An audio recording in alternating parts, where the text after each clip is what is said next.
Good afternoon, I'm Vivi, and would like to welcome you to the iBug Apple Workshop, episode 161, for Saturday, April 26th, 2025. Thank you to those joining us in person this afternoon, and to those of you listening to the recorded playback on the iBug Today website, podcast, or YouTube channel. The blind community are finding the Apple devices to be useful assistive technology tools in their daily lives. Whether at home, at work, or school, or on the go, the accessibility features of the Apple devices have cleared new pathways for the blind to be more productive, consume online content, and stay connected through social media. We have an exciting meeting planned for today. We will first review some iBug announcements and some recent Apple news and rumors. Then, Deb will demo the What 3 Words app, and Herbie will demo methods for inputting data to the iPhone.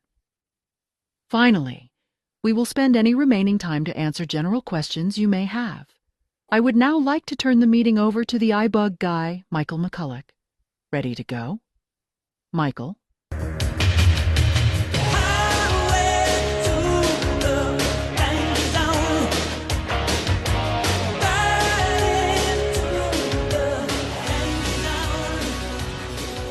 Yes. We are all set. What a fabulous Saturday. Hope everyone's enjoying the day, the start of another great weekend.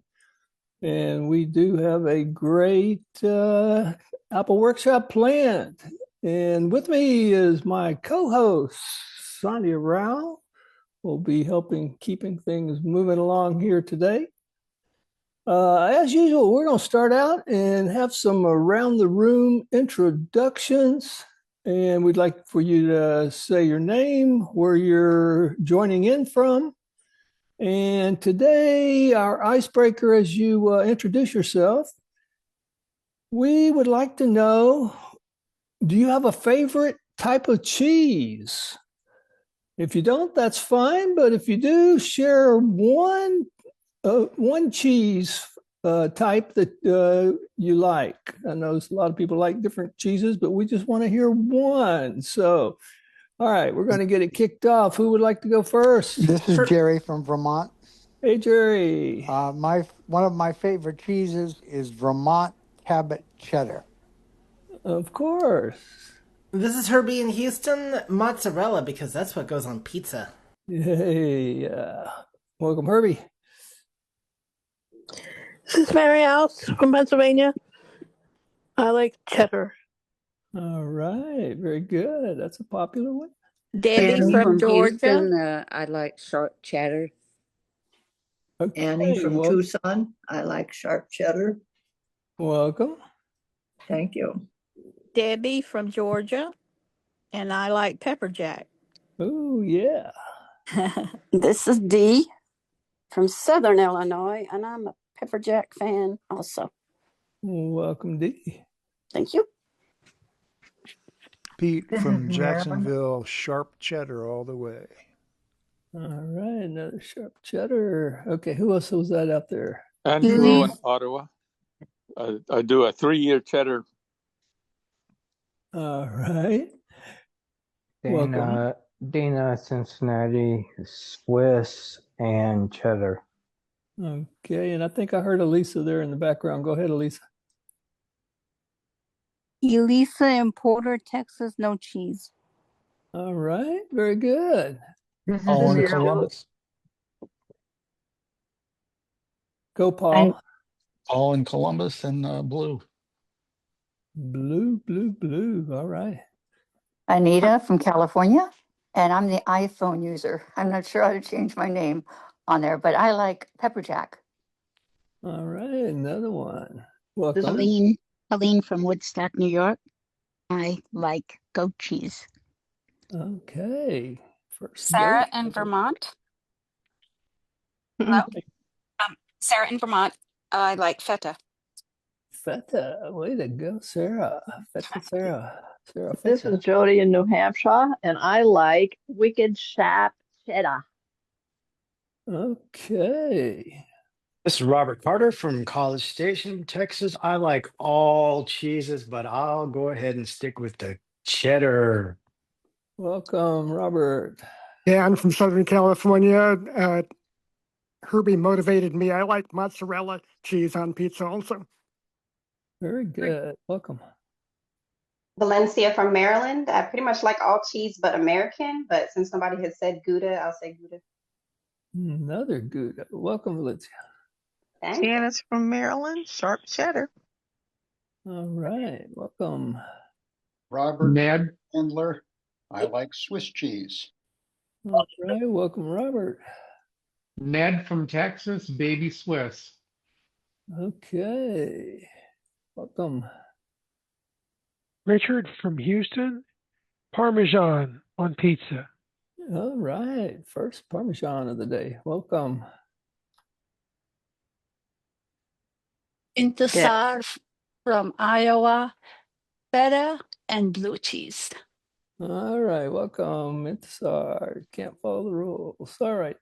Who's else? I heard Deb, I think. Yeah, Deb from Kansas, and I like pepper jack. All right. Welcome. Jake from Michigan, and I like cheddar cheese. All right. Cheddar Jacob. Mary Linda. Go, Mary Linda. Mary Linda, Georgia, Gouda. Another Gouda. Welcome. Gloria from Houston, no cheese. All right. That's good. Anybody else? Rosetta Stone from Conyers. I like sharp cheddar cheese. Okay, very good. Welcome, Rosetta. Thank you. Anybody else out there that didn't get a chance to introduce themselves? John from BC and cheddar. Another cheddar. I think they're in the lead. Anybody else? Marilyn from Oklahoma, Gouda. Okay, another Gouda. Welcome, Marilyn.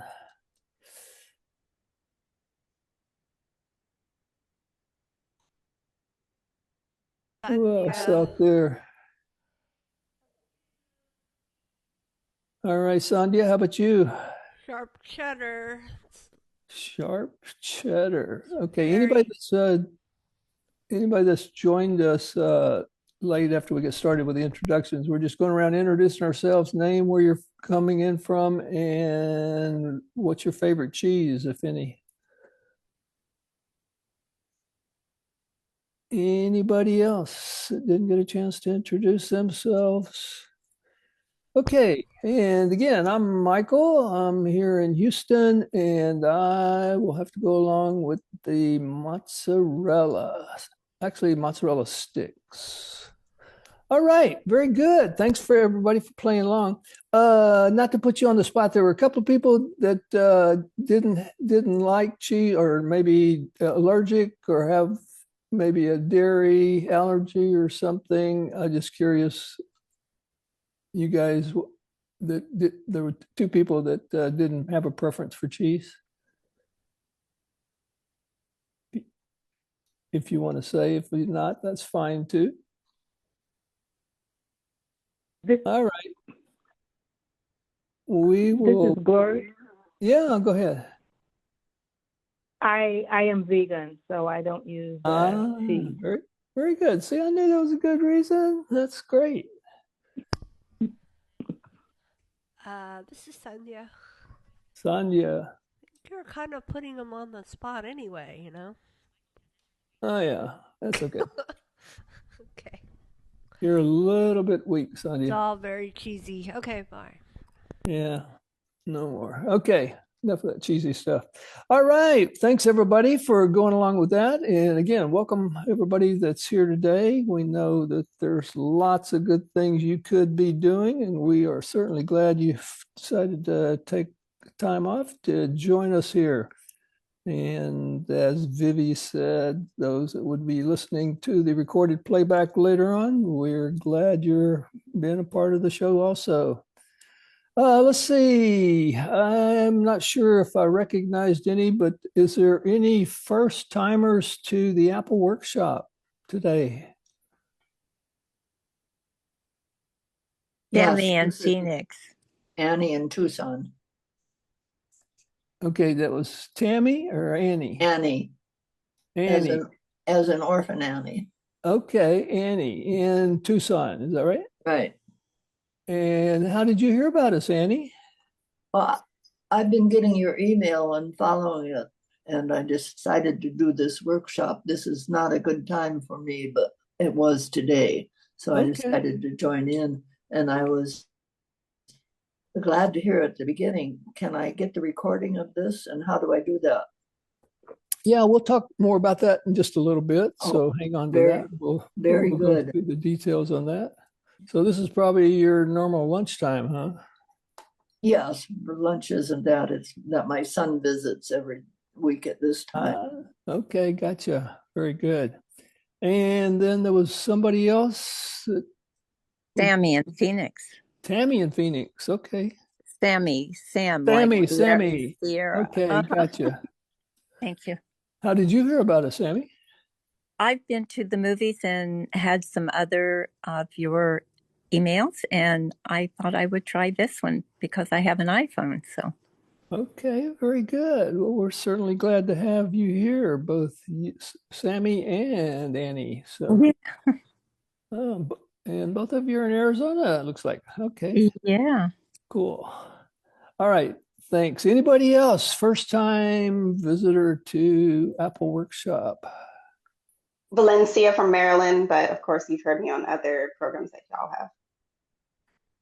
Yes. So we know how you heard about us. So tell us, Val, what Apple products do you use? Mainly an iPhone right now. Okay. But I'm thinking about an iPad or possibly a Mac. And which iPhone do you have? Ooh, you don't want to know. It's the 2020 iPhone C, so it's old. Oh, that's a good phone. There's nothing wrong with that. Okay. Well, we are going to certainly be talking about some things you can do with your iPhone here in a little while. But first, we want to also acknowledge anyone that may have had a birthday in the month of April. Do we have any April birthday babies out there? Debbie.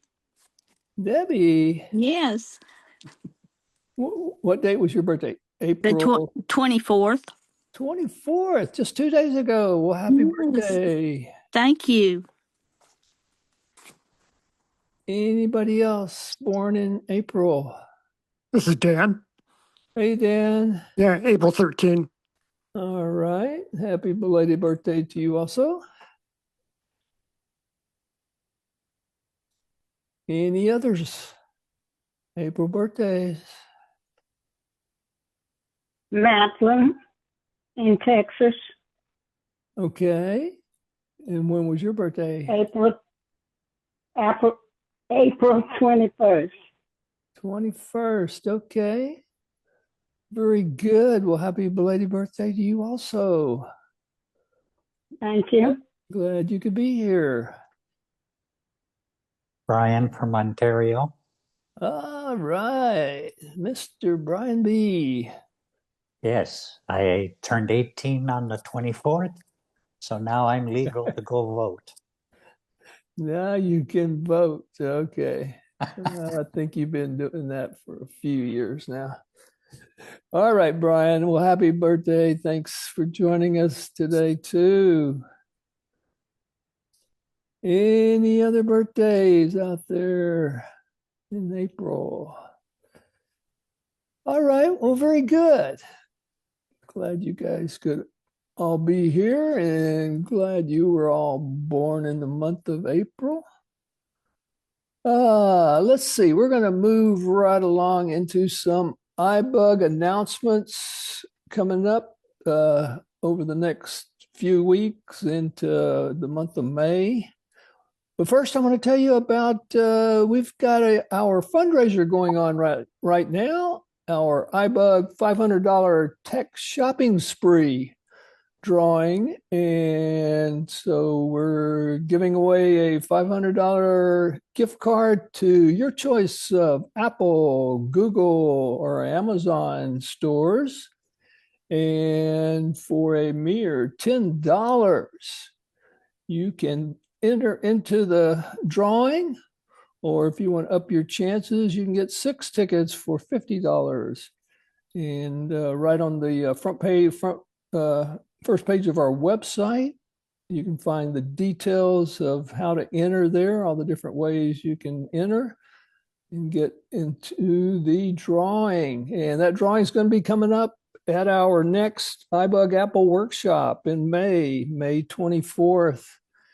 And we'll be giving that away. So got about a month, a little less than a month to still get your tickets if you haven't already.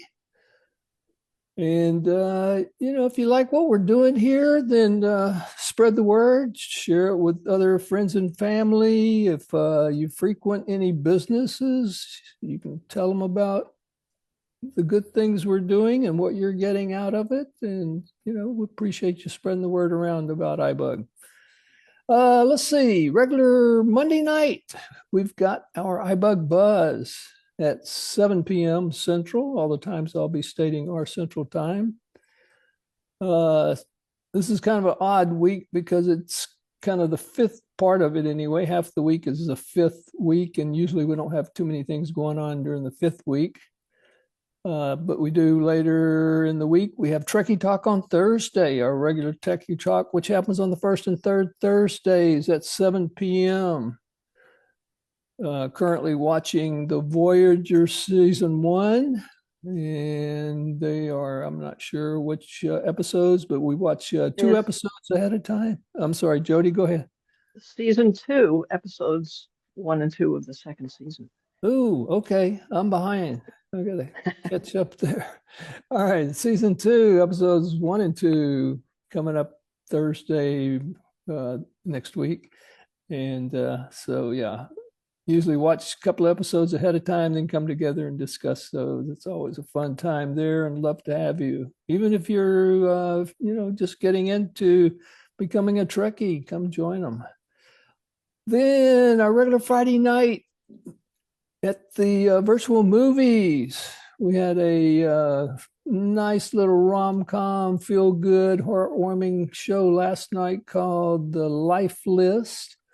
And we'll have another great movie coming up next Friday.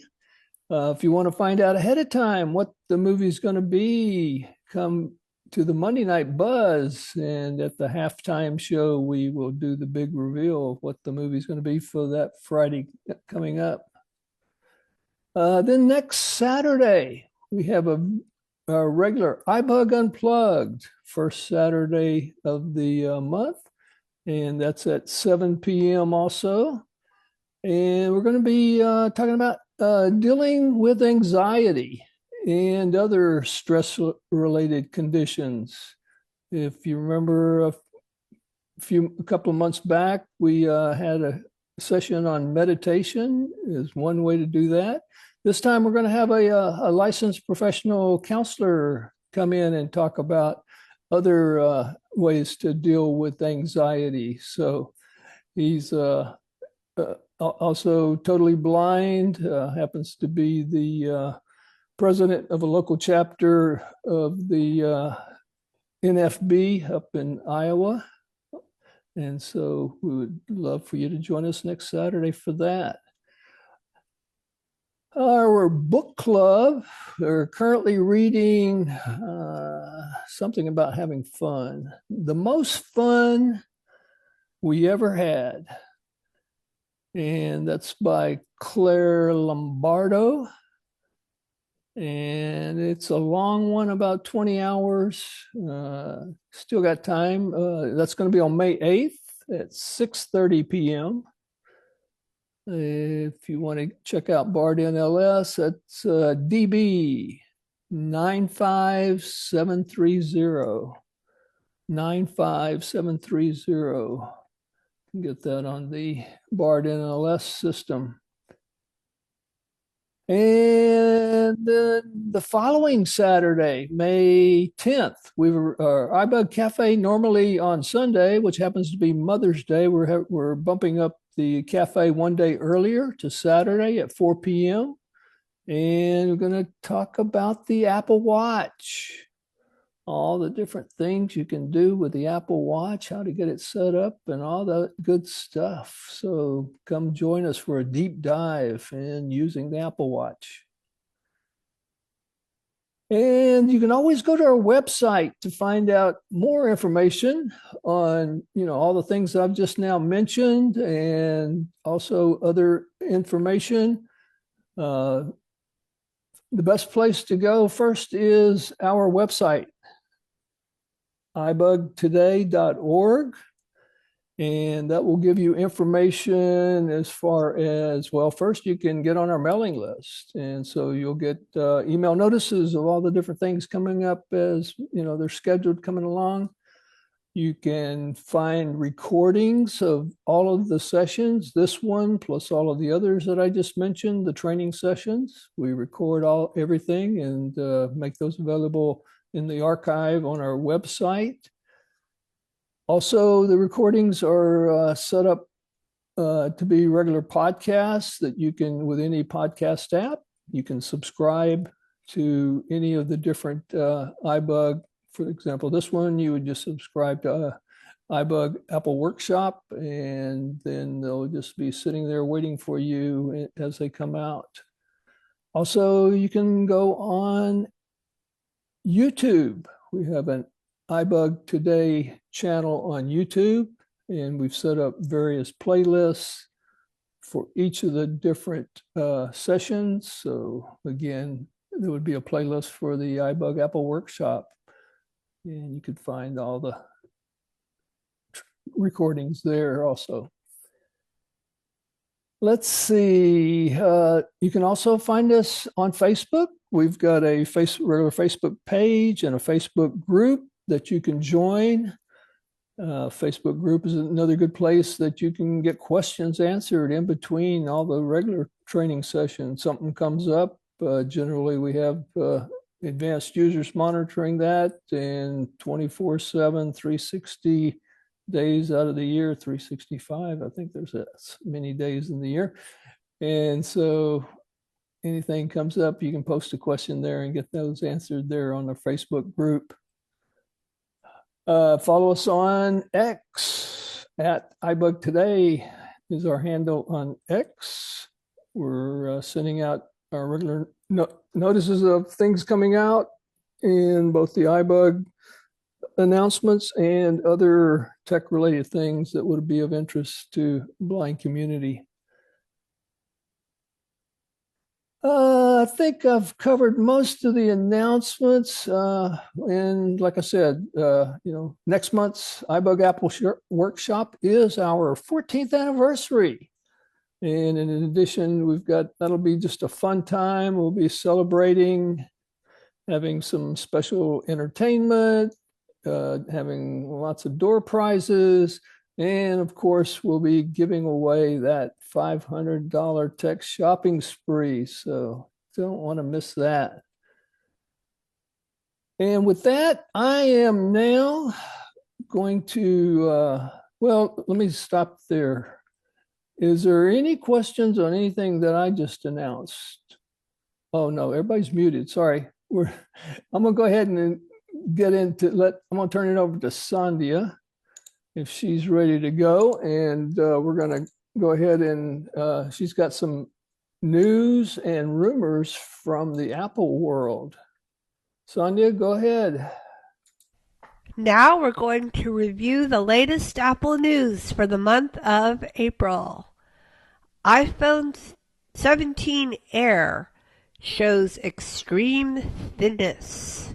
As we get closer to the expected September launch of the iPhone 17 lineup, increasingly sophisticated dummy units from case manufacturers and others are starting to surface, and they're highlighting just how thin the upcoming iPhone 17 Air is going to be.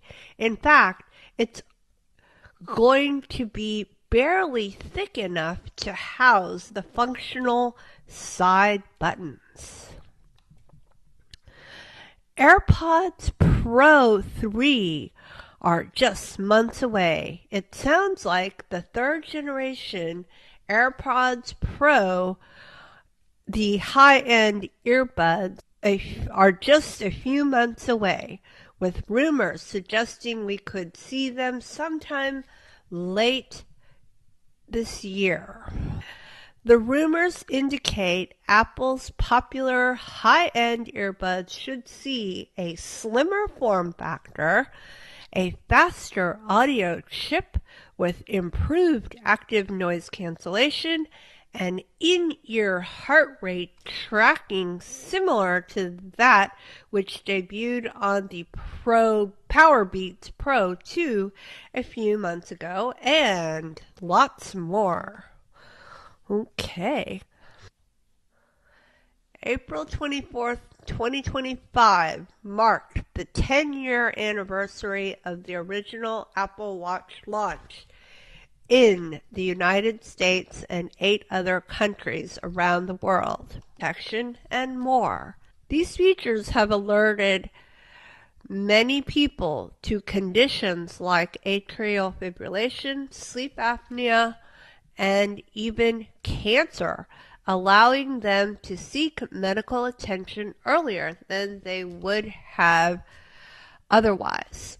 Over the next decade, we can expect even more health features on the Apple Watch, such as blood pressure measuring and potentially even non-invasive blood glucose monitoring. Computing would be totally different had Apple not been formed 49 years ago. The Apple of 1976 is unrecognizable compared to today's gigantic corporation, and yet key early decisions by Steve Jobs, Steve Wozniak, and more are still having their effects today. Back in 2021, Tim Cook marked the 45th anniversary of Apple with a tweet looking back to his friend and colleague, co-founder Steve Jobs. He said, "As Apple celebrates 45 years today, I'm reminded of Steve's words from many years ago. It's been an amazing journey so far, yet we have barely begun. Thanks to every member of our Apple family for all you've done to enrich lives. Here's to the next 45 years and beyond." Now, the company's hugely successful CEO, Tim Cook, originally joined the Apple company in 1988 to work on how the firm physically operated its manufacturing and distribution. Back in the 1970s, it had its exciting first act. Then it went through some turmoil in the 90s for its second act, before ultimately becoming the textbook American success story. It was true. You can start a multi-trillion dollar company in a garage. It's not as if starting a company at all had been the obvious move yet. In the mid-1970s, Steve Wozniak had designs for what became known as the Apple I computer. And his friend Steve Jobs had designs on selling them. Woz would have given them away to anyone interested. What both of the Steves tried was to sell their ideas to their existing firms that they either worked for at the time or had previously been employed by. Was an engineer at Hewlett-Packard. Still, they passed on it. Woz's ideas didn't fit with what they thought Hewlett-Packard computers should be. Steve Jobs' old firm, Atari, felt the same. When they did formally found Apple, it was with another Atari engineer, Ron Wayne. He would famously design the original immensely ornate Apple logo. And then he would even more famously leave the company before it took off. The three men officially formed Apple on April 1st, 1976, and Ron Wayne resigned 12 days later. He'd been offered 10% of Apple, but chose instead to be bought out by Steve Jobs for $800. In 2025, that's equivalent of approximately $4,466. Among the countless interviews he has been asked about his departure, Ron Wayne claims that in 2013 he had no regrets at all. Yeah, right. I regret it for him. Apple did have its first success in 1976, and it was one that will seem familiar if you follow how Apple works today. Apple made 50 Apple I computers without having any money whatsoever, and it sold them all one day before having to pay its suppliers. Today, Apple has a supremely well-managed approach to its supply chain. But even in 1976, it was literally learning the benefits of finance. Apple learned about business in 1977 when ex-Intel Markula came on board. As well as reorganizing the business, he did something else that is still part of Apple all these decades later. He set down the company's philosophy. It's probably part of Business 101 at Harvard that corporations need philosophies and mission statements. The philosophy Markula wrote was remarkably clear, and the company has stuck to it remarkably consistently. Steve Jobs would later explain to his biographer, Walter Isaacson, that Markula's point was that making money shouldn't be the goal. You obviously need to, and you even more obviously want to, but if money is the first thought, the company will struggle. Whereas if you make something you believe in, and you also concentrate on making a company that will last, the money will follow. The one-page document written on January 3rd, 1977 has only 2 short directives about understanding customer needs and focusing on a few specific products instead of spreading itself too thinly. Then it concludes with a paragraph about conveying Apple to its customers. People do judge a book by its cover. We may have the best product, the highest quality, the most useful software, etc. If we present them in a slipshod manner, they will be perceived as slipshod.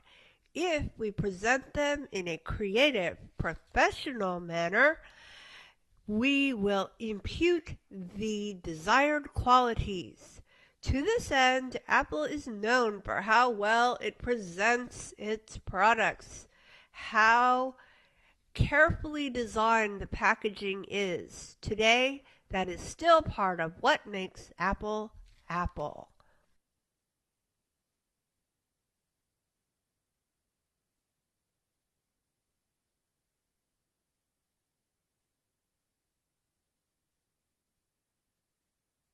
Okay, very good. Thank you, Sandhya.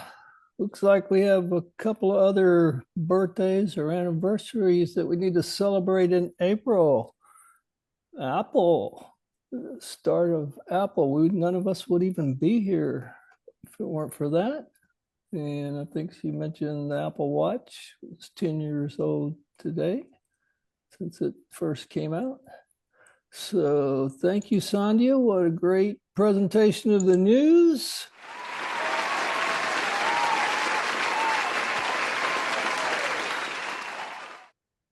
And so now what we're going to do is just set it up where you guys can unmute yourself if you have any questions or comments on anything from the iBug announcements or the Apple news and rumors. So, Sonia, if you can set it up where people can unmute themselves and just, again, say your name, wait to be acknowledged, and we'll give you the floor. This is Richard. Yeah, Richard, go ahead.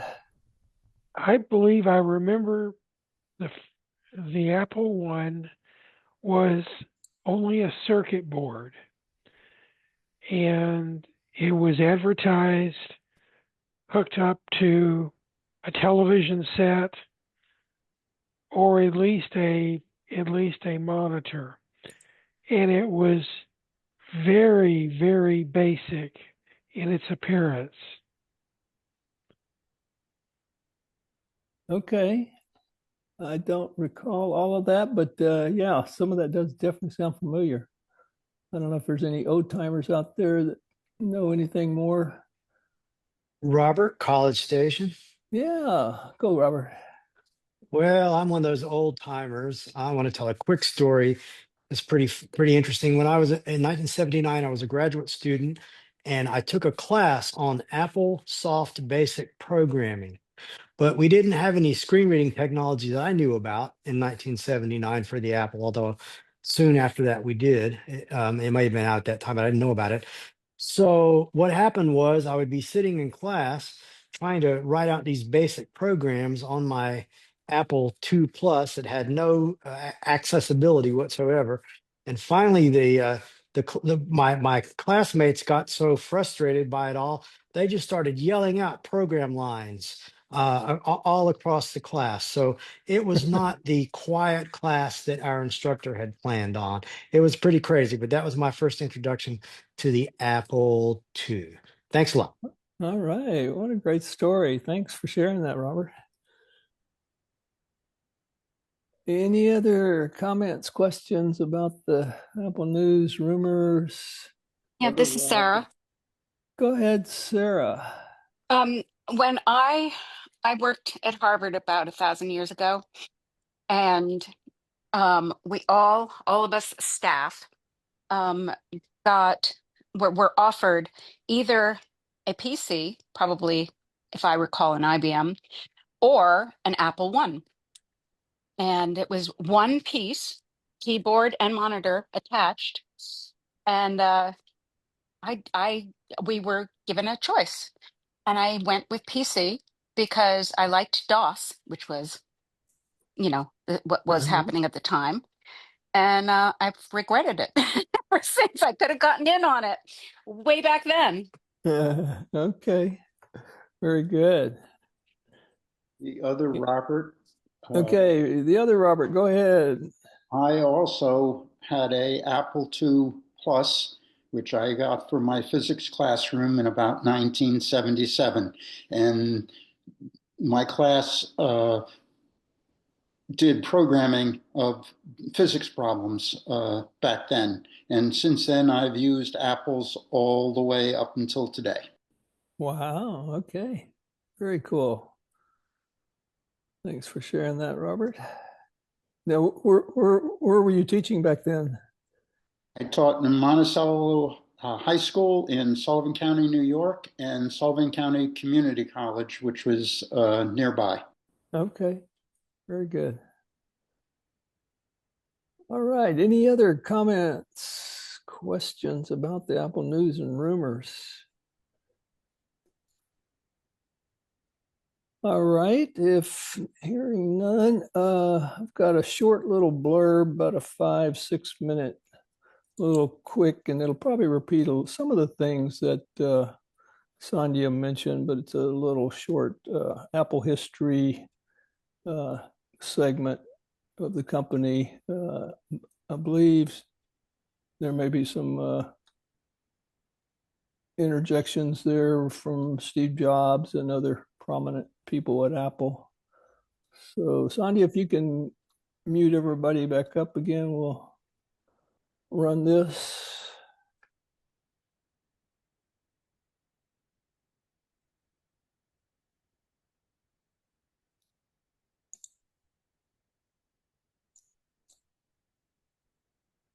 By Steve Jobs and Steve Wozniak in a garage in Palo Alto, California. At just 17 years old, Steve Jobs dropped out of school after only one semester, and for a year and a half he took various courses to find out what he would like to study. In 1974, he joined Atari as a video game programmer, where he first met Steve Wozniak. At the same time, Steve decided to travel to India for 8 months to study Buddhism. After returning from his trip, Steve Jobs worked again for Atari to create a circuit board for the Breakout game. Also, at that time, the Altair 8800 appeared, a computer that had to be assembled by customers but with which nothing could be done. That was until Bill Gates and Paul Allen wrote the basic programming language so that rudimentary calculations could be made. Steve Jobs saw this as an opportunity to make money, and turned to Steve Wozniak, who had the knowledge to make a computer. But to achieve this, they needed money. So Jobs sold his car, a Volkswagen, and Wozniak sold his HP computer. With this money, they launched Apple Computer Company on April 1st, 1976 through a partnership with Ronald Wayne. In this way, the three were able to create the Apple I computer that they sold for a year without a monitor, keyboard, or case, which have been included since 1977. Later, Jobs found a way to sell computers. It was to partner with the Byte Shop to sell 50 Apple I computers for $666.66. But unfortunately, the three did not have enough money to deliver the order, so they contacted a component supplier to give them a credit for 30 days and will return the money after the order is delivered. In terms of profit, Jobs and Wozniak took 45% each, and Wayne received only 10% of the company's money. But immediately after the company was founded, Ronald Wayne sold his 10% stake for $800. He was also the one who drew the first Apple logo and wrote the Apple I user manual. 1 year after its inception, Apple Inc. received the first investment, $92,000. Success was guaranteed, so the Apple II was launched along with its own monitor, open architecture, and colorful graphics. Apple II was very successful, so Apple III was not long in coming. It was launched in 1980 in collaboration with IBM. With each passing day, the founders of Apple became billionaires. Steve Jobs became increasingly convinced that the future belonged to computer-friendly graphical user interfaces. So in 1983, he launched the Apple Lisa, the first personal computer with a graphical interface. Subsequently, its commercialization proved to be a failure due to the high price and the limited number of applications. Steve Wozniak also left Apple in 1983, and then Jobs put John Sculley, president of PepsiCo, as CEO, hoping to grow the company. So in 1984, Apple launched the Macintosh 128K, which was successful, but then dropped dramatically due to the high price, low speed, and software limitations. A conflict ensued between Steve Jobs and John Sculley over the different vision, and Steve left the company in 1985 and founded Next with some of his employees. Jobs launched here the Next Step OS operating system, which was later bought by Apple for $430 million. At the time, Apple was on the verge of bankruptcy when Steve Jobs returned to lead the company as CEO in 1997.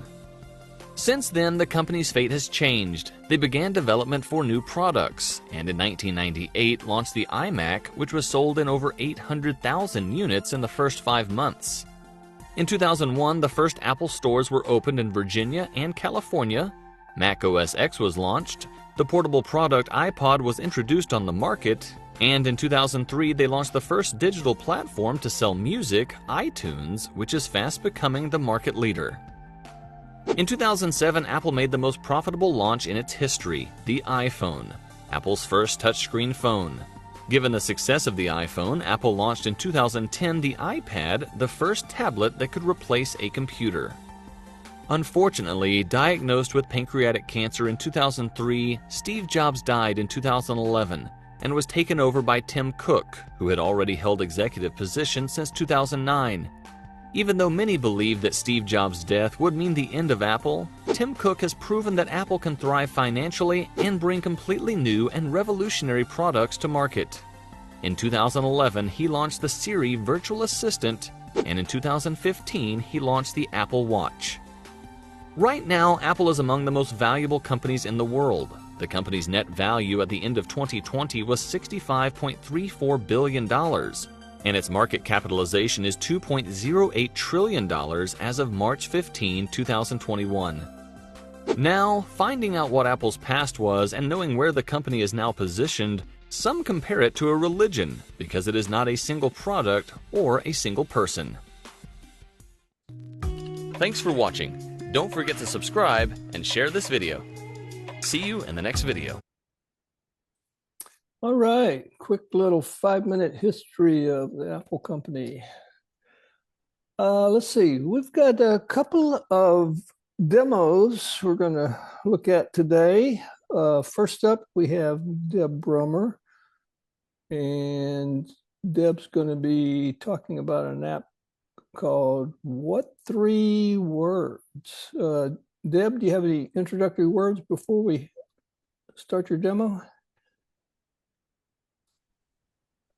I guess in my demo, I did forget to say that What 3 Words is an application that is free to download from the App Store, and there's no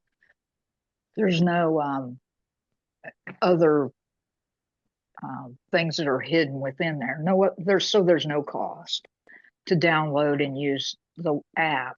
And I have also been told by a family member that EMS, emergency services, can use What 3 Words to make more pinpoint, accurate location of someone if it's in a big area. So I guess that I don't think I mentioned that either. So I thought I'd just mention that ahead of time.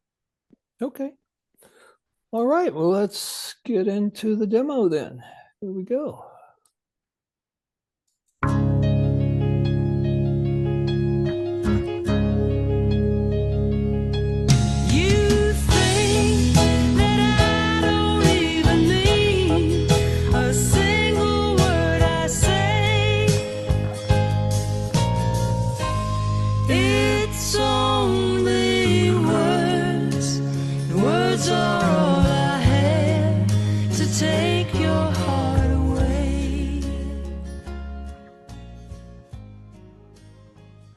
Hi friends, this is Deb. Today I will be demonstrating the app what 3 words, spelled WHAT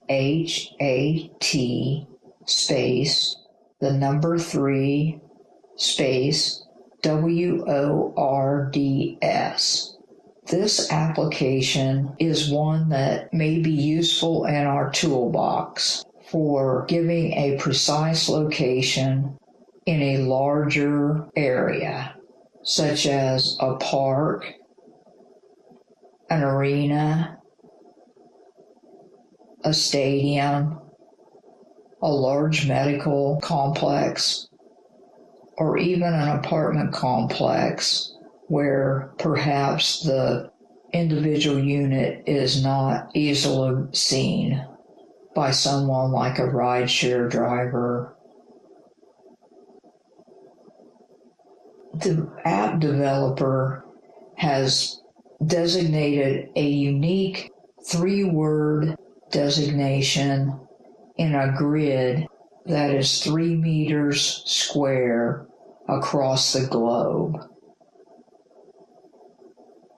So for each 3 meter square, there's a different 3 words to identify that. And that's what this app will give us, is those 3 words. So let's explore the app. What 3 words? Double tap to open. What 3 words? My location, 2110 W 24th Street N, Wichita. Shows more info. In most cases, this GPS address is displayed when you first open the app. Once in a while, you will land on the map that is also on this screen. To get to the parts that are most useful to us, I think, we will use a 4-finger single tap and go to the bottom of the screen. That's where these items are located. So I'll use a 4-finger single tap to go to the bottom. Save this address button. So we can save the address. And we'll hear this address in a moment. But this is just the last option on the sheet, and I'll show you how to save it in a moment, how we can do that. Navigate to this address button. We can navigate to the address, and I'll show you the options for that. However, we have better ways, I believe, of accomplishing this. It seems a bit quirky in my testing. Share this address button. We can share it like we do on the share sheet for a lot of other applications. Copy button. We can copy it.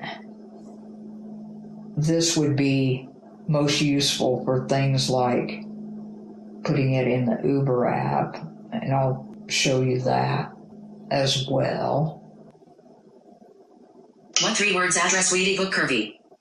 Here we have our what 3 words address for this particular location that I'm in. These words are Weedy Book Kirby. The app usually uses your GPS coordinates, but on newer phones, if you're in a location where that doesn't show up, you can use the satellite. Those are listed up here, and then we get to the search. So we'll swipe left again with 1 finger, and we'll see this. Map type, switch to satellite view button. You can switch to satellite. Show my estimated what 3 words address based on my GPS button. And that's what it uses primarily. Voice search for a what 3 words address button. Here we're getting into the search box where we can search for addresses that we have saved or that we have identified, either by someone giving it to us, or as we will see, we can scan it. This voice search in my testing has not worked very well for me, but you might have different results. Scan the what 3 words address button. We can scan it if we have a document that has that what 3 words address on it. The website states that a lot of travel brochures will show a 3 words address for things like parks or things like trailheads, perhaps. Just different things like that. I did not have a brochure to test this to see if it really is useful or not. And then we have search button, a regular search option. And this, we could enter that in just like we do in any other kind of a search field and then search for it. I'm going to go back down here to the bottom and show you how to save the address. We can also label it so we don't just have this strange 3 words to look at. So I'm going to use a 4-finger single tap and go back to that bottom. Save this address button. My location 2110 W 24th Street N, Wichita. Shows more info. Every time you hit a button, it goes clear back to the top of the screen. So on this, I'm going to do a 4-finger single tap again and go to the bottom because that's where more useful information for us is. Otherwise, you're going to get stuck on that map and have to go through all that search and all that. So I'm going to use a 4-finger single tap at the bottom. Add label button. So here we can add a label. So I'll double tap on that. Text field is editing. Label name. Insertion point at start. Dictate. Double tap to start dictation. Double tap. Home front sidewalk. Inserted home front sidewalk. I just labeled that home front sidewalk just to give it a label. Emoji.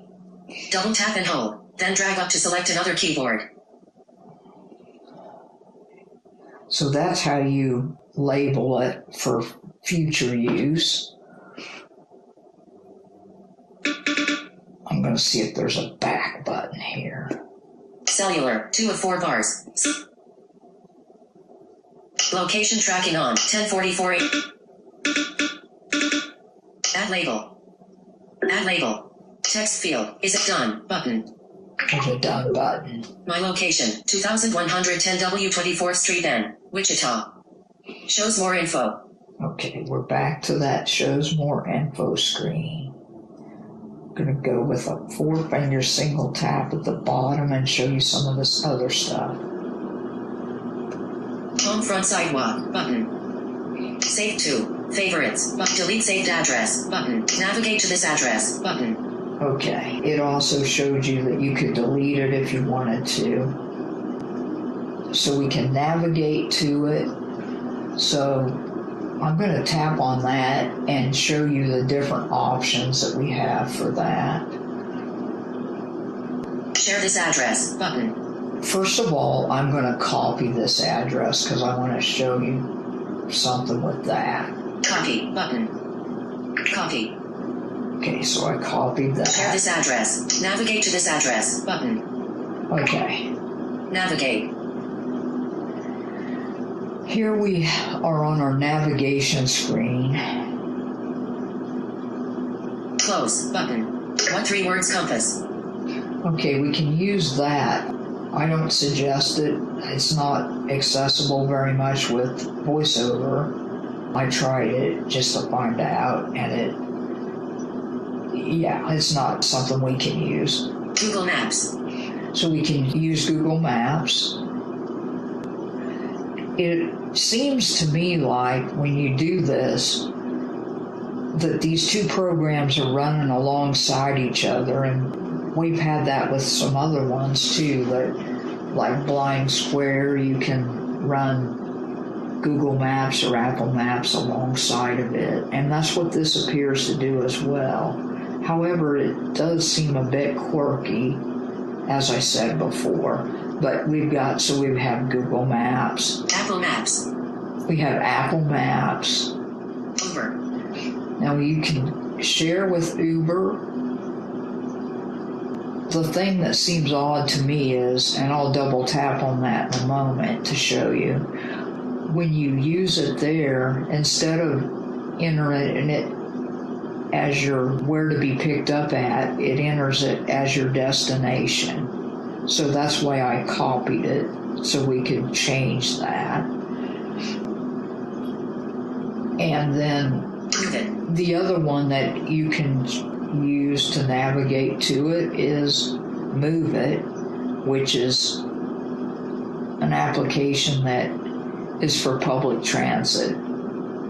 So we're going to go back here to Uber and I'll show you what I'm talking about. It does the same thing with the Move It app. Instead of putting it where you wanted to start, it put it as your destination. So with the Move It app, you can just swap locations and it does it automatically. But anyway, I'm going to go here to Uber and show you what that does. Uber. Double tap. My location, 2110 W 24th Street then. Uber. Back button.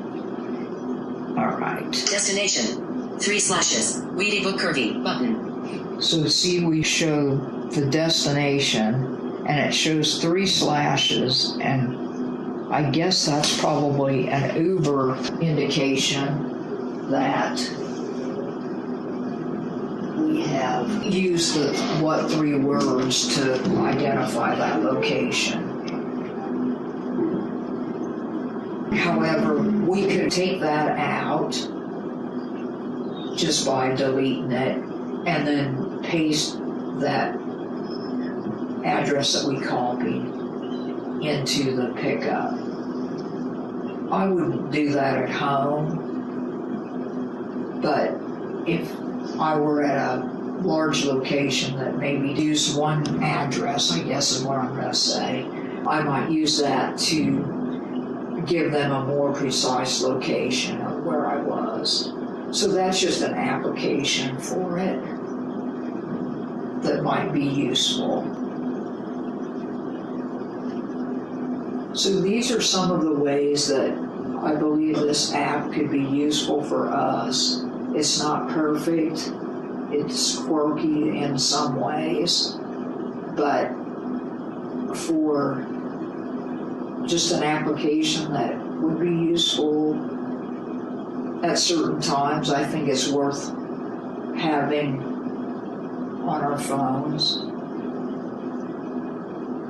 So that concludes my presentation. I hope that you would find that it might have been helpful, and I would take your questions now.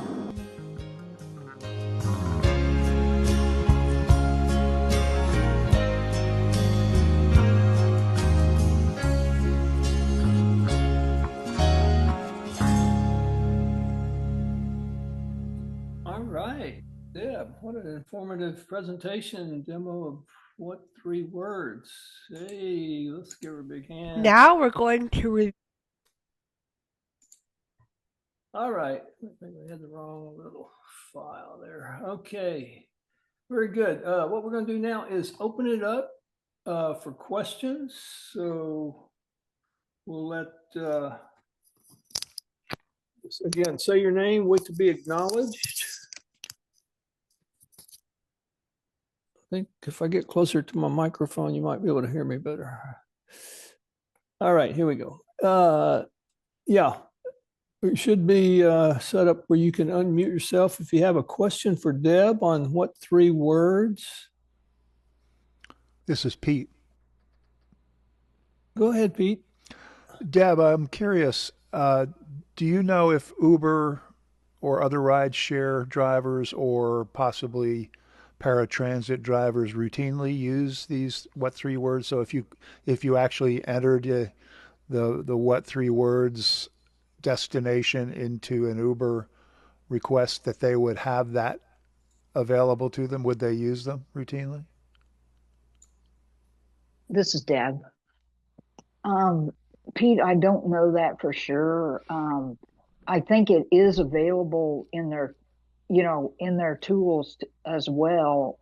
Otherwise, I don't believe this app would connect to it as well with that Move It app, which I know we're not talking about that today, but that's sort of a handy public transportation app that is across the board. But it definitely went in there, and that's why I sort of figured those 3 slashes at the beginning of it. Right. Maybe that was an icon or something. Yeah. I'm not sure about that. It just, the voiceover just read it as 3 slashes. Yeah. But I'm wondering if anyone else in the audience may have some experience with that. But otherwise, great job. Thank you, Deb. Sure. Thank you. Anybody else? Question on what 3 app or what 3 words?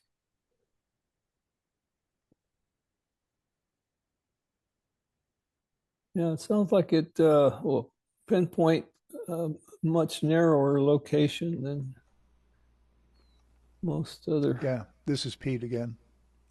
Yeah, go ahead, Pete. I think the success or the effectiveness of it would depend on how widespread its use is particularly among professional drivers and, like Deb said, I think earlier, EMS services and paratransit drivers. If they routinely use it or employ it in their data systems, then it would be probably more effective if they have it. Right. This is Mary Alice. I have a comment. Go ahead. Deb, you did a great job. I just downloaded the app and I'm looking forward to using it. I live in an area that it's very hard for people to find me. So I'm hoping that this app will work. I just downloaded it and I think it will be great. So thank you. This is Shri. Go ahead, Shri. Yeah, Deb, a great presentation. Michael, can I make a comment about the part that you played? Hang on to that just a minute. Let's finish up, see if anybody else has questions on what 3 words. We'll go back to that. Any other questions for Deb on the what 3 words app? Deb, do you happen to know how they came up with the name and why they chose 3 words? No, I don't know that. Okay. It's interesting. I mean, you'd have to have lots of words to be able to do it all across the globe, but it's just kind of odd, the words that come together, the different, there's definitely no rhyme or reason to how the words are put together. This is Jody. Yeah, go ahead, Jody.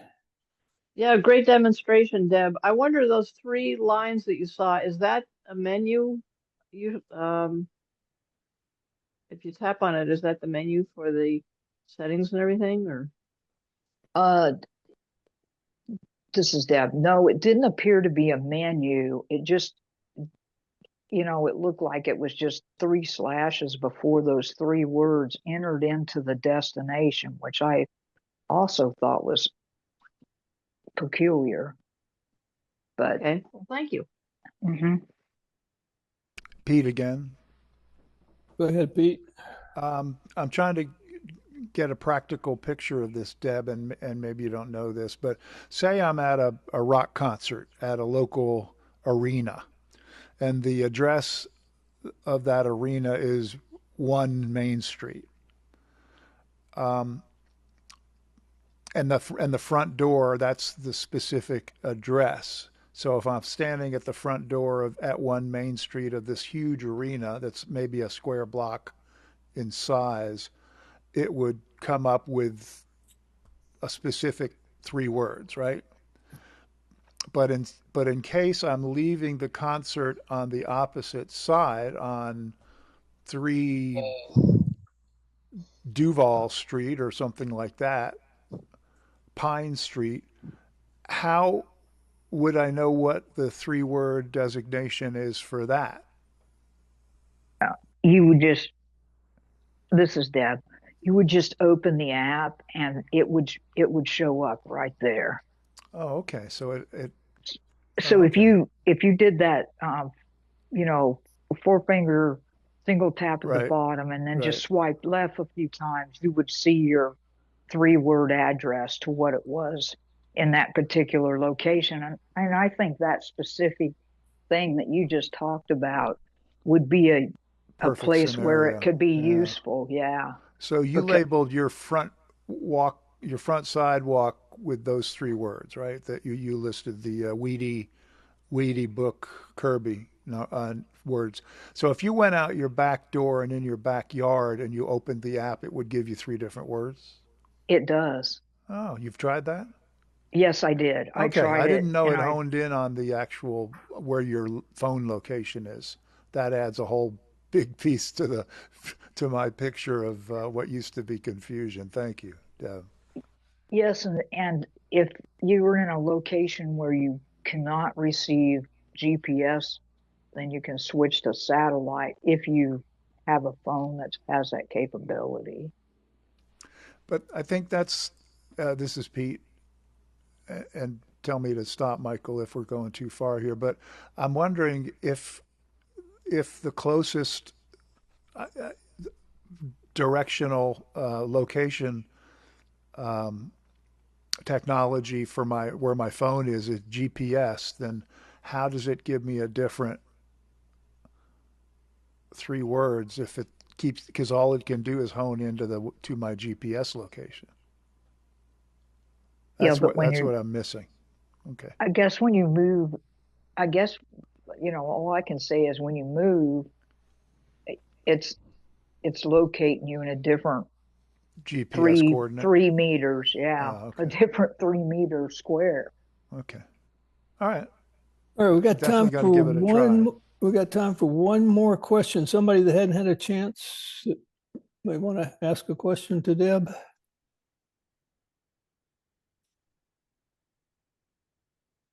One last question.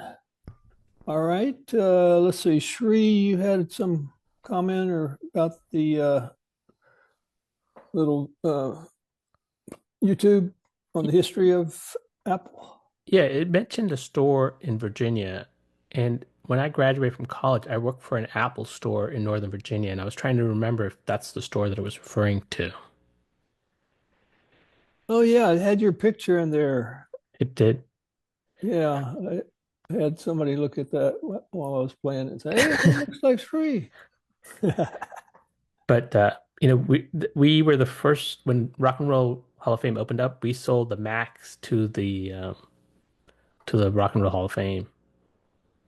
Okay, cool. This is Herbie. All right, Herbie, and then we got to move on. Go ahead. So, according to Lady A, the first Apple store opened in 2001 in Tyson's Corner, Virginia. So, okay. So I don't know if that's the one you worked at, Shri, but This is Shri. Yep. This was in the 1990s that I worked at. That was not an Apple store. It's the first store that sold Apple products. It was not a physical. It wasn't like the typical Apple store that we see now. Oh, okay. Well. Okay, very good.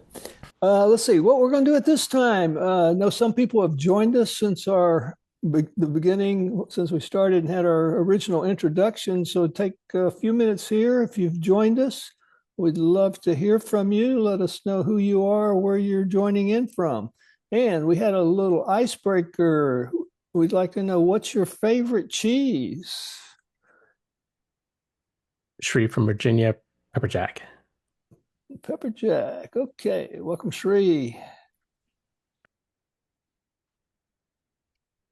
Anybody else? This is Vincent in New Jersey. White cheddar cheese. Ooh, sounds good. Okay. I like that on popcorn. Anybody else? This is Rita from Illinois. And mine is pepper jack too. So I'm in that camp. All right. We have had a number of pepper jacks. Anybody else? This is Roy in Fort Worth. Hey, Roy, you have a favorite cheese? I do. It'd probably be sharp cheddar. Okay. Very good. Terry from Arlington Heights, Illinois. And I don't know, some days I like some cheeses better than others, but I'm going to go with provolone. Okay. I think that's the first provolone we've had today. Anybody else that's joined us? Chris in Texas, Chuck E. Cheese. Chuck E. Cheese. Sounds like mozzarella.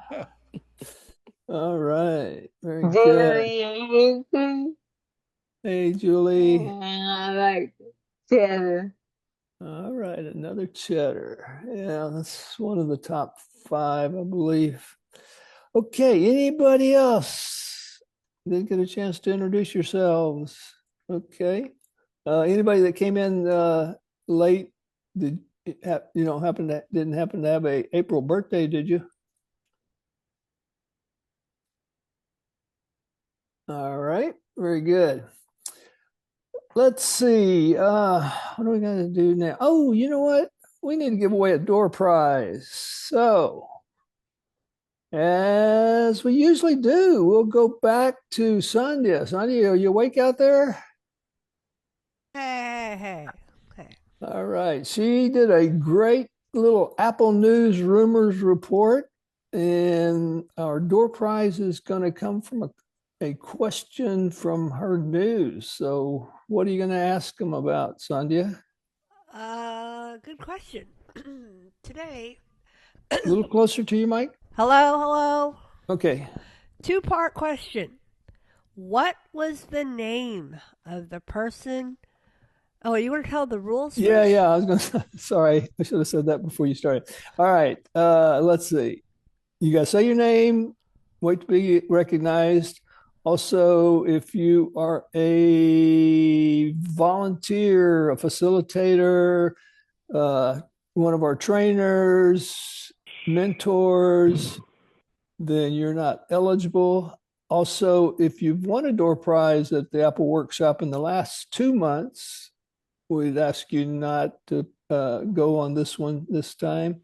So those are the rules for this. Okay, sorry, Sandhya. You want to start over and repeat your question? All right, it's a 2-part question. We need answers to both parts. So the first part is, what is the name of the person who was bought out and left the company? And then the second part is, what was the cost of the buyout? How much did that person get? Angelo? Okay, Angelo. Oh dear. Rob Wayne, $800. Whoa. Very Actually, good. You got to hear that twice, both from Sandhya and that other guy that I played. All right, so very good. Angelo, we know where you live. No, I have a request. Would you convert my prize to tickets and that $500 draw? Yeah, we can do that. So Good. The $25 will get you 2 tickets. Excellent. Thank you. And you can give the prize away to somebody else later. All right, we will save that. You will get your 2 extra tickets to the tech shopping spree. Hang on just a second. I got to make a note of that. I've got a bad memory. I won't ever get that down. Right. This is Sandhya. While he's refreshing his memory, I just wanted to acknowledge Deb for stepping up and doing the demo. It's her first time, and it takes a lot of courage and a lot of work, and we appreciate her effort. And we also appreciate Pete for helping with the production. So thank you both. Yes, thanks everybody. Yes, very good.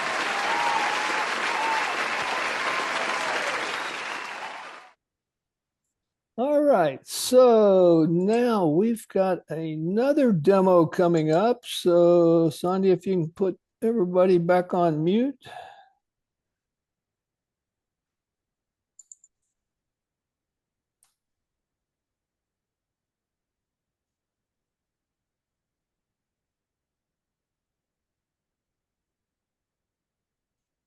I don't know if is everybody muted, Sandhya? Yes, sir. Okay, that's funny. I didn't go muted. That's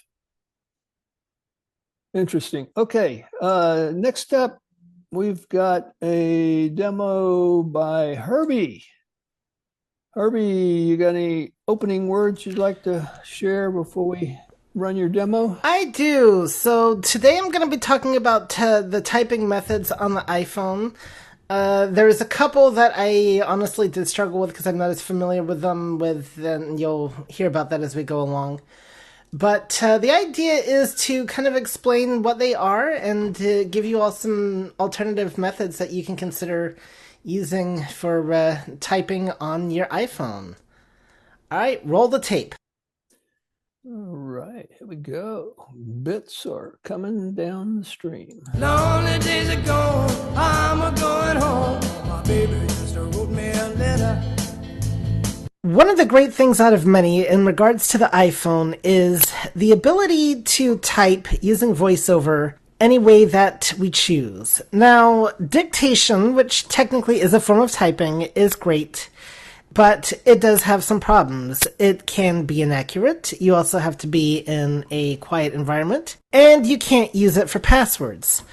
But the iPhone does give us other methods that we can use, and they can really make one's life pretty easy. I am not only going to talk about the different methods, I will try my best to demonstrate them for you as well. Let's start by talking about the ones that we have with VoiceOver. They are standard typing, touch typing, direct typing, slide to type, and we also have Braille screen input. In addition, there is, of course, dictation, which is not part of VoiceOver, but part of keyboard. And there is also Siri, if you can consider that a typing method, but that's almost a different functionality of the phone. The big difference, of course, is the last two are not VoiceOver functions, but standard functionality built directly into the iPhone itself. Also, you might find that the keyboard will give you more accuracy, whereas dictation and Siri do have their flaws.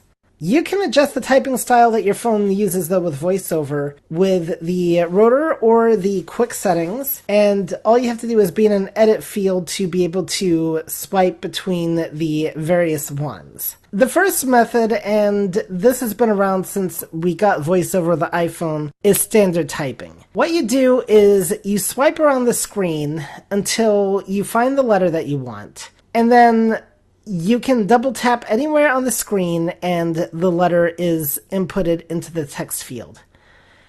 However, this can definitely be a little bit laborious. Later on, Apple would introduce touch typing, and this is a little bit more intuitive in my opinion. The idea is you simply hold your finger on the screen, find the letter that you want, lift up, and there you go, the letter is input into the edit field.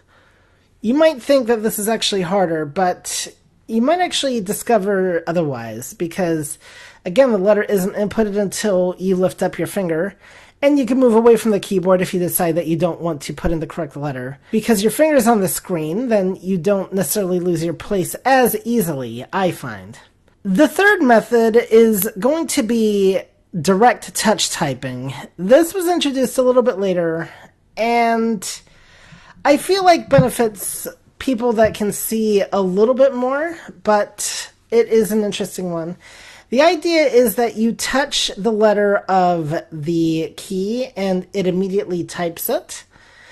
And that is great if you are very good spatially. It is not a method I prefer to use, but it is there. Okay, enough of my yakking. Let's see if I can actually demonstrate these methods. Words, headings, typing mode, standard typing. As you heard it say, I am right now using the standard typing method on the phone. I can swipe down if I want to change. Touch typing. Direct touch typing.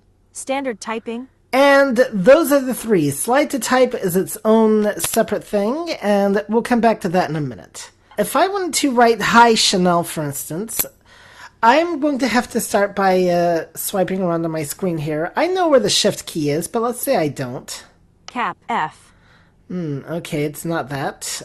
Let's swipe to the right. Cap G, cap A, cap G, cap K, cap F. Select cap Z. Selected. Shift. Actions available. Okay, I see that the shift key is already selected. So I need to find the H. So if I don't know where the H is, then I can swipe to find it. Cap J, cap H. Oh, there Hotel. it is. Cap H. And then I need an I. J, K, L, shift, Z, X, Oh, Z, going the wrong L, direction. J, H, G, F, D, F, A, P, O, I, U, I. Space. Oh, I see my space bar. Space. If I know roughly where my keyboard is, then I can actually cheat a little bit and just feel around for the key by Explore by Touch.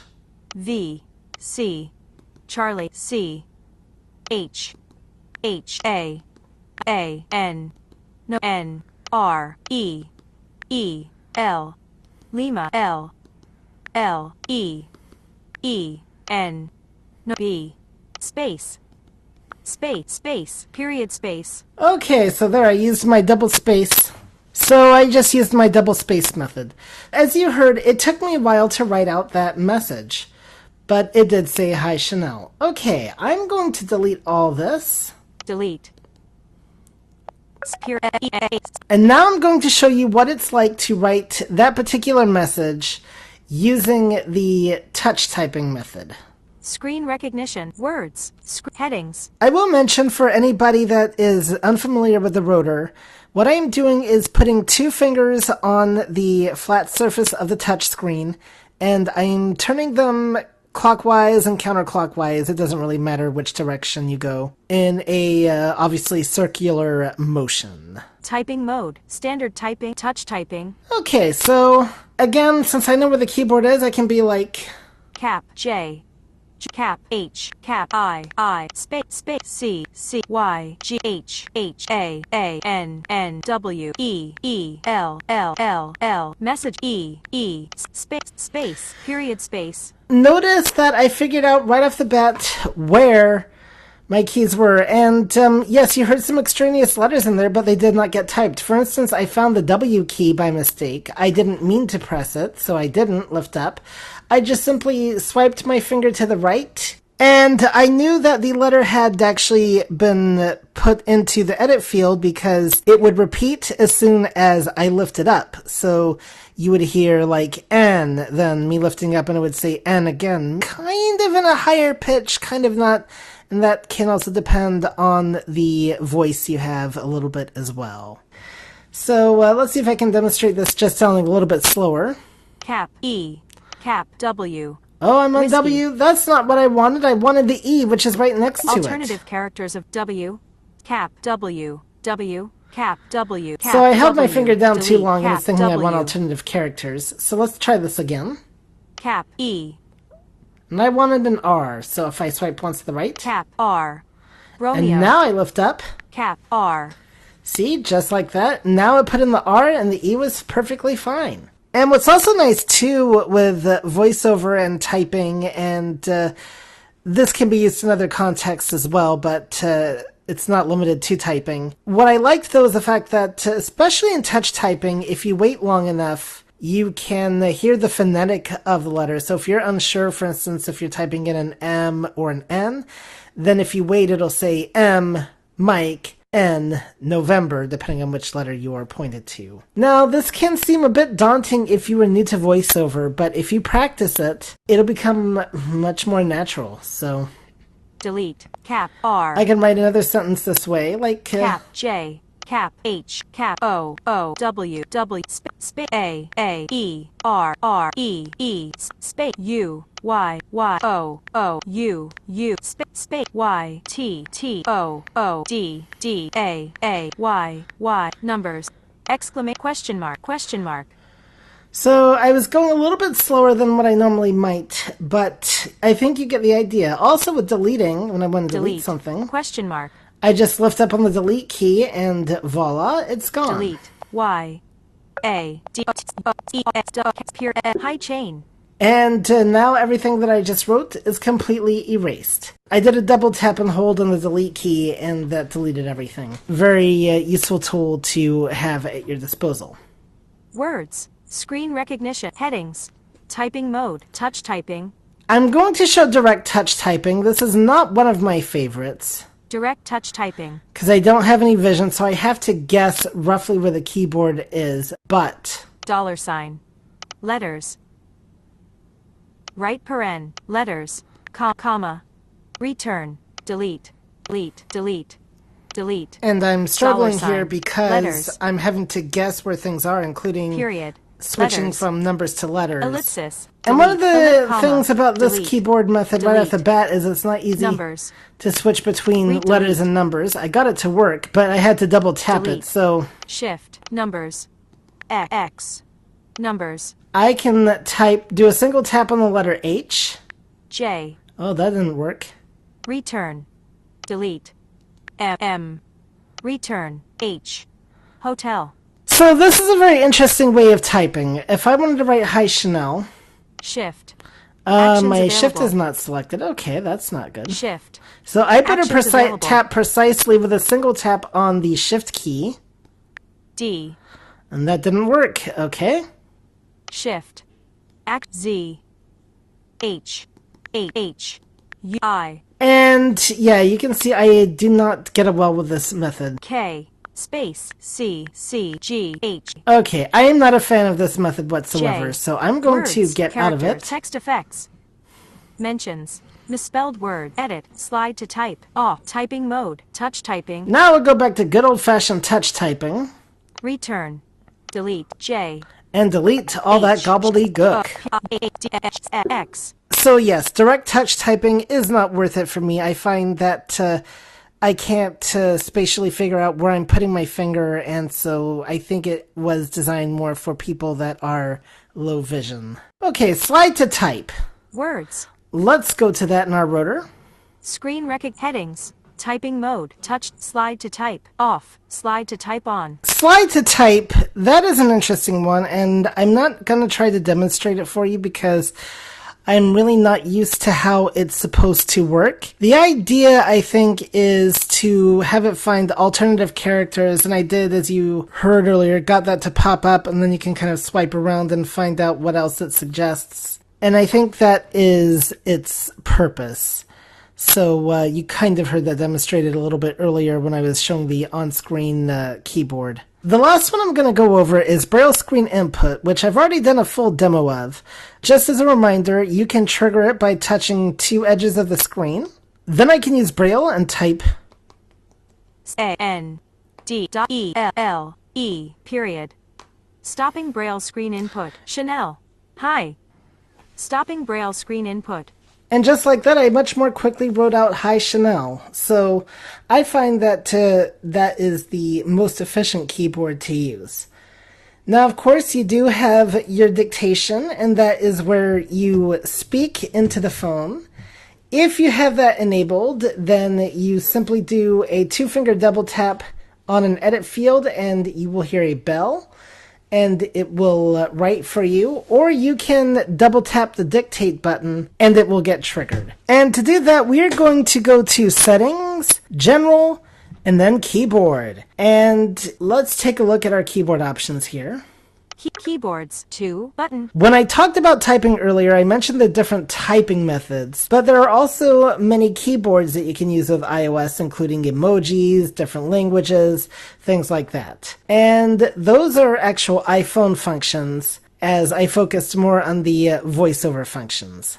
Text replacement. Not long ago, we did an iBug Bite on one of our Monday night calls on how text replacement works.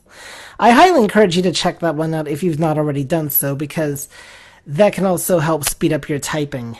One-handed keyboard. All keyboards. Auto capitalization. Switch button. Auto correction. Predictive text. Predictive text is an interesting animal, and The idea behind it is to predict what you are going to type, and then you confirm if that is the case or not. Show math results. Switch. Check spelling. Switch. Enable caps lock. Switch. Smart punctuation. Slide to type. Switch button. Off. Character preview. Switch. Period shortcut. Switch. Double tapping the space. Dictation. Heading. Enable dictation. Switch button. Off. Alright, so that is what we want, is our dictation heading. I'm going to double tap that. On. Alert. Dictation sends information like your voice input, contacts, and location to Apple when necessary for processing your requests. Enable cancel. Cancel. Enable So it's telling me button. basically Apple can see some information maybe. I'm going to enable. Enable dictation. Switch button. Auto punctuation. Switch button. On. Dictation processes many voice inputs on iPhone. Information will be sent. Emoji. Heading. Okay, and we're just going to focus on the dictation. Maybe we'll do emoji another time. Messages. I'm going to go back to messages. Dictate button. Cap. Q. And I've now got a dictate Quick button, dictate so I can double tap this. Hi, Chanel, period.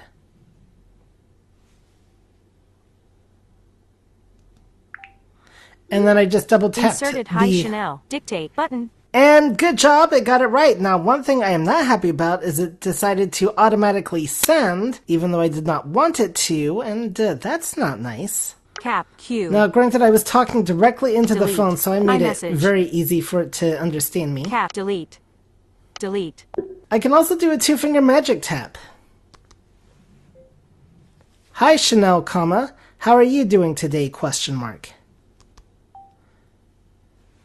Inserted hi Chanel. How are you doing today? And there you go. So if you speak clearly, then you'll have a pretty reasonable chance of it understanding your message.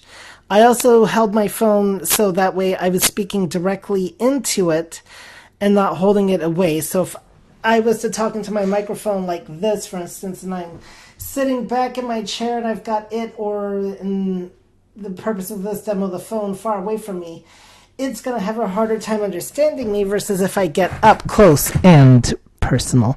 Okay, hello. I will try to talk softly because I know I'm in your ears. But anyway, it's going to understand me better.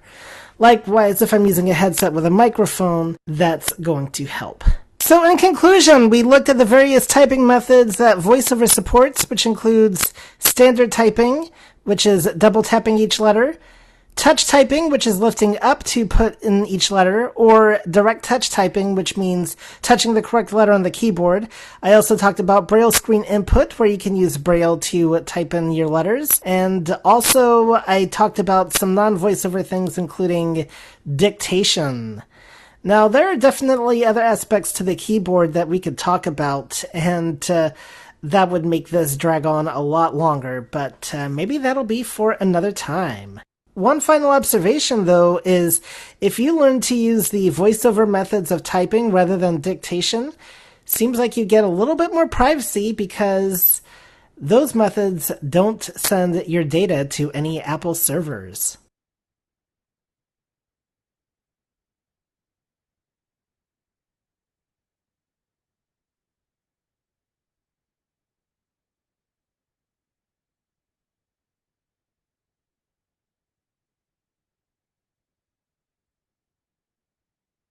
All right, I don't know if Michael was going to say anything, but I don't have anything else that I wanted to say, so let's go to your questions.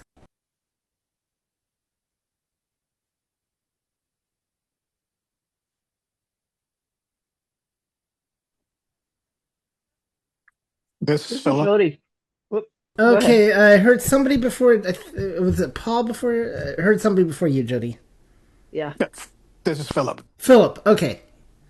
What was the method where you select the letter and when you release it, it enters it? Touch typing. Touch typing? Yes. Okay. You mentioned on the demo, you said that you swipe. Would it be more like sliding? Yeah, that probably would be a better way to describe it, yes. Okay. I just wanted to be sure because I was going to try that. I wanted to be sure before I did Yes, that. Thanks. yes. Sliding would be a better way to describe it. Okay, thanks. All right, Jody. Yes, Herbie, thank you. Great demonstration. One quirk that I've just discovered is that if you say exclamation point while dictating, it will write out the words exclamation point. Of course, it says it, so you don't know with voiceover what it's doing. And apparently, you have to say exclamation mark to have it show up as the punctuation mark. And I just thought Okay. I'd pass that on because I just discovered it. My daughter told me, "Why did you write out the word exclamation point?" I said, "I didn't." So Officially, it anyway, is called an exclamation mark, so that would make sense. I've never yes. called it, but yeah, that's good to know. All right, Okay, just thought I'd but pass that that's on. hey, well, but one of the advantages with the other input methods I mentioned is you don't have to worry about whether it's an exclamation mark or an exclamation point. Once you see that exclamation there, then you're in good shape. Right. Thank you. You're welcome. All right, who's next?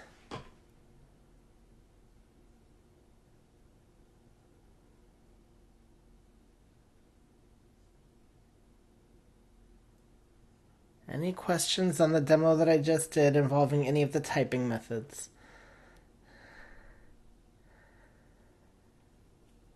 All right, then. Hey, Herbie, Well, yes. do you want to explain about what the alternative characters are they when you navigate, is it a slide or do you have to This is why I didn't demo it fully because I'm not fully good. I've never had an occasion to use the slide to type method. From what I've seen, like this is almost more of a benefit if you're writing in other languages. I think though, yes, you're supposed to. I think it puts in the alternative letter once you lift up. And I have my slide to type off at the moment, so I couldn't even demonstrate it if I wanted to. But I think that's what it's supposed to do. But I was trying to. That one I actually did a little bit of research on with AppleVis and all that too. So I think it's something that they're probably going to use in other languages. But yeah, I think once it shows the other letter, then you lift up and it'll put in that letter. Thank you. Any other questions for Herbie? This is Deb. Yes. Just a just a thought, or maybe don't know. When you hold down that thing, that a letter, and it says alternative characters, it seems like I recall if you swipe left or right there, you get some different characters than's on your regular keyboard, and then you could just I double tap, I think that's think, the to enter it. yeah. And that's even on the touch typing or the other one, I think. When you hold it too long and it makes that little noise and it says alternative character, I think if you swipe left or right, you get those. Yeah, I That think seems to you're. be what I recall. Yep, I think you're right. I mean, that's why it is slide to type. So I don't think the typing method that you use matters, but I think you are correct. Anybody else? Yeah, I guess standard typing's good for a beginner. Helps to, It might be. I actually, though, when I first got the iPhone, when I first looked at the iPhone, I wasn't impressed with standard typing. I actually found touch typing easier. It helps though, like in my brain, I can visualize the keyboard, so that can be a factor. But I've always found touch typing to be a little bit easier because it feels a little bit less cumbersome to me, at least. But I suppose if you're new to technology, though, in general, you might also have a different perspective. So yeah, I mean, but that's why we have the different options there, so you can choose which one works best for you. and I can't remember if you said it during the demo. The on-screen keyboard is, for the most part, like a standard QWERTY. Yes, I didn't get into that much, and I probably should have. But yes, it is. The difference is if you want a number row, you do have to go into more numbers. But otherwise, yeah, for the letters especially are laid out like a QWERTY keyboard. So is the number row, and then the numbers on the number row, not the rest of it, because And then in some edit fields, you'll find a period in the letter as an option in letters, and some you won't. That just depends on the website. All right. Any other questions? This is Sandhya. Sandhya. Herbie, not to get too far afield, but is the slide to type like remember there used to be something called Lexi type or whatever? Is that like that? No, that's more of your predictive text. Okay, alright. Okay, thank you. Slide to type simply is for. It does some guessing, but from what I've read about it, it seems to be strictly for alternative characters. Alright. Oh, well. Yeah, you were braver than most. I wouldn't even try it, so thanks. Oh, yeah, the old Flexi keyboard. Whatever happened to that thing? They went out of business after they got bought out by Apple. Yeah. What do you call that when a single function app gets rolled into Apple? Sometimes they buy it. Absorption, monopoly, creativity. Oh, shoot. There's some terminology for that. Some guy's name, I think. It's happened to him, and it'll come to me maybe. Okay, well, if there's no other questions for Herbie, that was an awesome demo, Herbie, as usual. And This is Sri. Sri, go ahead. I was going to say, I do want to let people know that when you do have an iPhone, by default, the slide to type is turned on, and we always recommend you turn it off. Yeah, good idea. Oh, I know what I was thinking of. Sherlock. Whenever a certain little single function or an app gets picked up and rolled into what Apple's doing, and then that company that developed that, if they don't get paid by Apple, then they just kind of go out of business. All right, so we've got a few minutes left here. If there's any general questions that people might have, we can entertain those. Otherwise, we may have a early timeout here. Any questions on anything that was shared today on any of the two apps? Well, the What Three Words app, or the different methods of inputting, typing input on screen keyboard, or announcements, or Apple News, anything that we may have gone over. Well, I guess we did a pretty good job here sharing. Did I hear somebody? This is Sandhya. I had another question for Herbie. Okay. Yep. For beginner users or so forth, when you hit that dictation button, you just touch it once. You're not holding it down, correct? Correct. All right, just want to make that clear. And then sometimes, this may be more of a Siri issue, but sometimes, you stop talking, it will stop. But then sometimes you have to double tap to stop. So can you kind of touch on that, or is it kind of? Yeah, I mean, dictation is not something that I use myself, but I did notice that you did. I was kind of caught by surprise. Like, you do have to confirm that you want to stop it, otherwise it is still listening. Yeah, and the other thing with dictation I've noticed too, like with working with people who are newly blind, is you have to be able to listen for that bell and notice that the bell is a different tone for when it starts and when it stops. And I've noticed that can be a bit of a challenge for some people, but the newer Siri has a much more distinct tone now, so. This is Sarah. Yeah, go ahead, Sarah. I just want to, thank you. That was I love keyboard demonstrations. And you did a great job. I don't know if you touched on this, but while you're on the phone or on Zoom, or on any of these platforms, the dictation button does not work. Because Yes. because the speakers and Because microphone, it's it's all engaged, yep. exactly.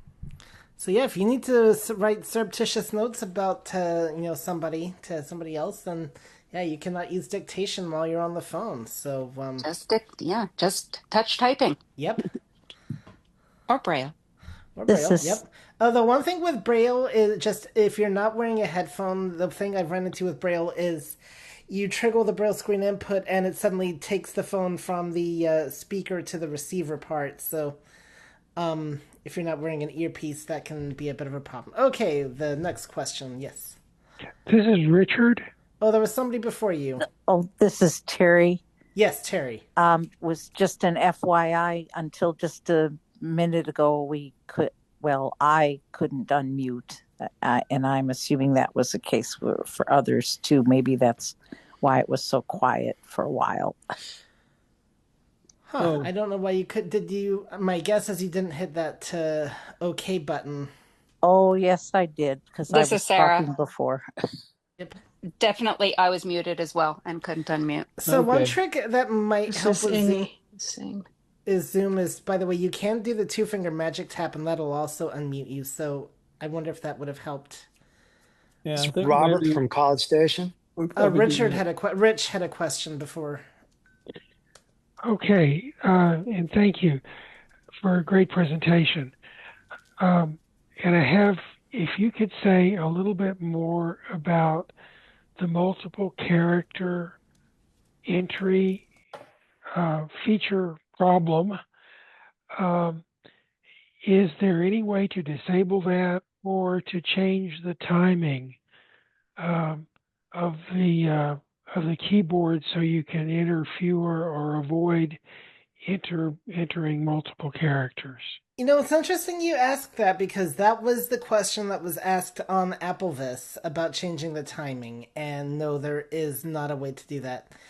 And yes, if you have, well, what was interesting is my slide to type was off, and I still got the alternative characters thing popping up anyway. But if you have it off, which you can adjust from the keyboard settings, by going to settings, general, and keyboard. And you can double check there to make sure that your slide to type is off. Oh, very good. Thank you. You're welcome. Okay, now Robert from College Station. Yeah, I just wanted to dovetail on Terry's message. I think it was a Zoom issue because when I tried to unmute, it said the host is not currently allowing people to unmute, and I had an OK button, and that's all. That's the only option I had. Okay, so because other people were able to unmute who are not co-hosts, so the only thing I can, I don't know. That is very strange because it is indeed. Thank some you. people were able to unmute and some are not. This is Shri. Yes, Shri. I think the slide to type from a visual perspective, I think if you slide towards a direction, it predicts that that's the character you're looking for instead of actually landing on the character. All right. Let's see. Rosetta, were you trying to get in here to ask a question? Yeah, I missed some of it, but I didn't know if Herbie, great presentation. I didn't know if you had talked about the other keyboards that we can use to input the Magic Apple keyboard or anything like that. Great question, and I thought about it, but there's a limitation on how much I'm allowed to punish you guys and make you Thank hear you. me. You're welcome. Yeah, so that's why I did not. I focused more on typing methods with voiceover, but I think I can put together a demo on keyboards in general. I'll have to think about that one because I focus more on typing methods, not the different types of keyboards, if that makes sense. But yes. Yeah, Rosetta, I was just going to say, it's been a while now, but we did an external keyboard demo presentation. I think Roy's here today, did that a while back at one of our Apple workshops. And so we'll have to.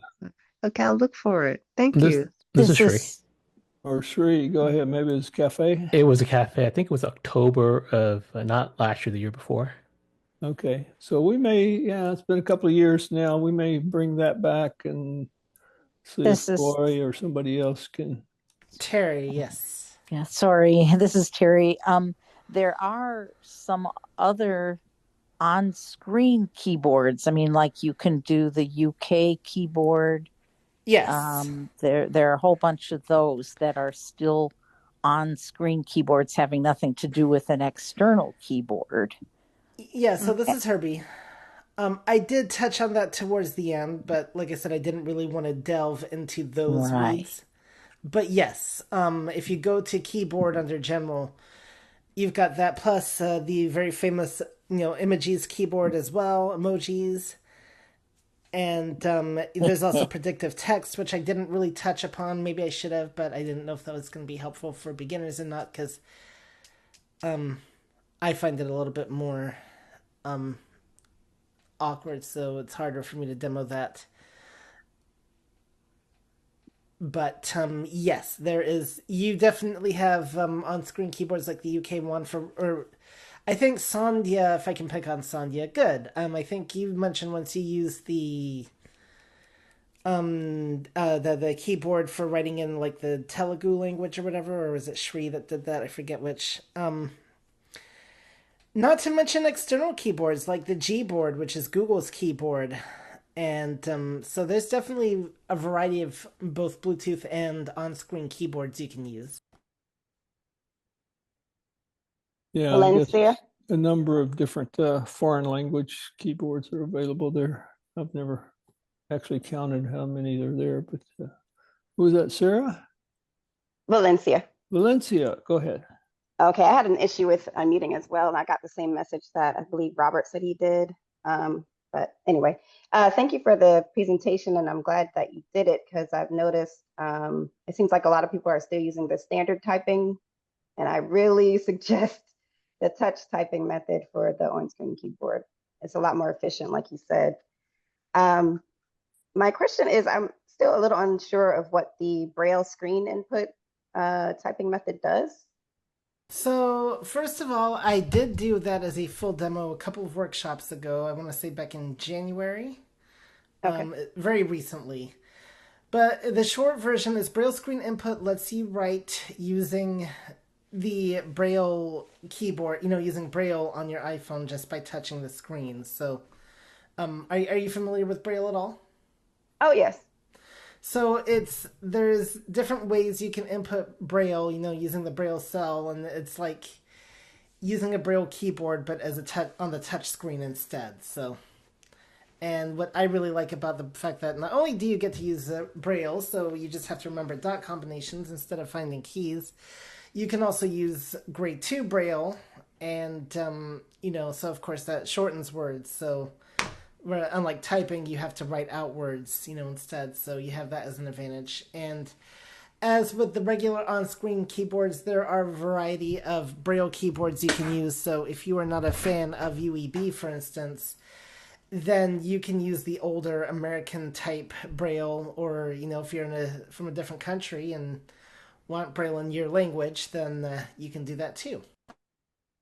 Thank you. I'll look for that other workshop. And then one more question. I'm wondering if you all have ever covered either on the workshops or iBuzz the split tap gesture. At least that's what I've heard it's called. I have not, and it's not one that I use. Sandhya.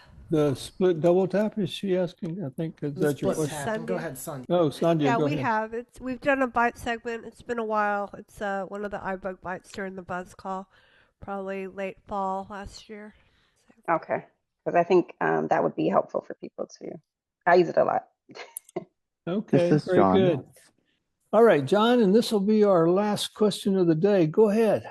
Valencia actually gave me my segue that I like the split tap for, let's say you're dialing on your phone like you're doing extensions, like you're calling a bank or something like that, because you have the flexibility of like using standard if you prefer it, or you can even just do split taps. You have the flexibility of doing either one without switching the whole typing mode altogether.